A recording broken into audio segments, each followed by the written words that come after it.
Pemirsa, sudah sejak lama BUMN disorot mulai soal inefisien hingga marak praktik korupsi. Seruan reformasi BUMN pun bergema, berharap BUMN ke depan semakin moncer. Lantas, perbaikan seperti apa yang dapat dilakukan? Selengkapnya dalam Benang Merah, Reformasi BUMN dan Migas.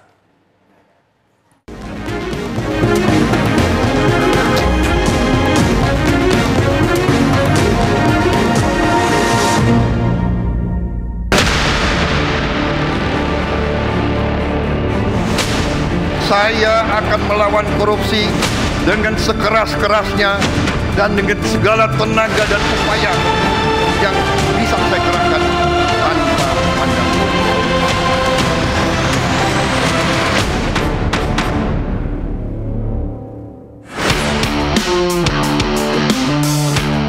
Presiden Prabowo Subianto dan jajaran pemerintahannya giat merawat komitmen bersih-bersih di banyak lini tanpa terkecuali badan usaha milik negara BUMN. Riuh kasus dugaan korupsi tata kelola minyak mentah dan produk kilang di Pertamina Subholding dan kontraktor-kontrak kerjasama mencoreng wajah Pertamina dan juga BUMN. Apalagi dalam praktik permufakatan jahat itu, negara dibuat tekor hingga lebih dari 193 triliun rupiah. Itu baru satu kasus. Saya akan melawan korupsi dengan sekeras-kerasnya dan dengan segala tenaga dan upaya yang bisa saya kerahkan tanpa pandang bulu. Kasus-kasus korupsi lain di BUMN, semisal korupsi yang melibatkan PT Timah hingga penyedia jasa penyeberangan dan pelabuhan terintegrasi, yakni Perum Angkutan Sungai, Danau dan Penyeberangan atau ASDP. Setiap kali mendengar kabar miliaran hingga triliunan rupiah uang negara melayang lantaran ditilap segelintir oknum bengal, membuat halayak geram. Maka masuk akal pula bila kemudian nyaring suara-suara yang mendorong dilakukannya reformasi di tubuh BUMN, termasuk membasmi tikus-tikus korporat. Mengapa di tengah kekayaan yang kita miliki, masalah-masalah ini masih tetap ada? Dan yang lebih penting, bagaimana kita dapat memperbaiki keadaan ini? Bukan karena kita kekurangan sumber daya, tapi mungkin karena cara kita mengelola dan memanfaatkannya belum sepenuhnya memberi manfaat sebesar-besarnya bagi rakyat. Kalau proses reformasi BUMN itu sebenarnya sudah mulai berjalan dengan yang nyata aja kita bisa lihat pada holdingisasi ya. Di mana-mana ada holding supaya tercipta itu efisiensi. Dan kemudian BUMN-nya juga bekerja seperti biar terorkestrasi dengan baik gitu ya. Nah, kemudian tapi persoalannya ada model bisnis itu yang baru dilakukan oleh pemerintah dalam hal ini Kementerian BUMN, itu transformasi itu pada model bisnis gitu, tapi tidak terjadi pada penerapan tata kelola. Selain itu, reformasi akan membuat BUMN ramping, sehat, dan memiliki daya saing kuat. Untuk mewujudkannya, ada yang menyebut menggunakan dua pendekatan, restrukturisasi dan privatisasi. Restrukturisasi akan membuat kondisi perusahaan kian stabil, kinerja moncer dan sehat.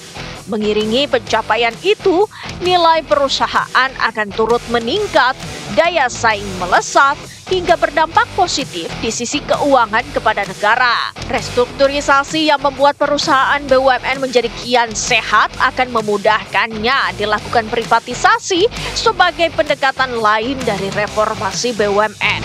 Berbeda dengan restrukturisasi, privatisasi adalah cara pemerintah menjual sebagian atau bahkan seluruh saham perusahaan BUMN kepada pihak swasta. Seiring bergulirnya waktu, pemerintahan Presiden Prabowo kemudian menggulirkan reformasi BUMN dengan pendekatan restrukturisasi kepemilikan dan pengelolaan aset negara. Langkah itu diwujudkan dengan membentuk sebuah badan baru sebagai super holding baru bagi sejumlah BUMN dan entitas kekayaan negara lainnya. Namanya Badan Pengelola Investasi Daya Anagata Nusantara atau disingkat BPI Danantara.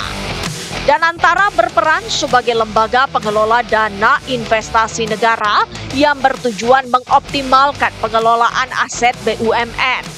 Aset yang dikelola disebut mencapai 14.000 triliun rupiah. Danantara itu sebuah inisiatif yang baik menurut saya. Tapi kehadiran Danantara ini kan nanti akan memberikan ekses. Eksesnya apa? Restrukturisasi pengelolaan BUMN. Bagaimana direstrukturisasi? Dulu BUMN itu tidak lagi dikelola sekarang oleh Kementerian BUMN, tapi berhenti sampai Danantara. Bahwa Kementerian BUMN masih memegang kuasa dari pemerintah sebagai pemegang saham merah putih, iya. Tapi manajerial dan pengelolaan operasional seluruh BUMN itu berada di Danantara.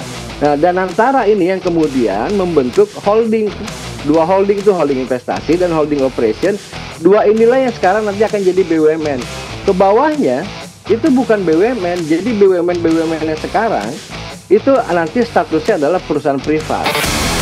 Dengan aset sebesar itu, menempatkan BPI Danantara sebagai institusi pengelolaan dana investasi oleh pemerintah terbesar nomor 8 sejagat.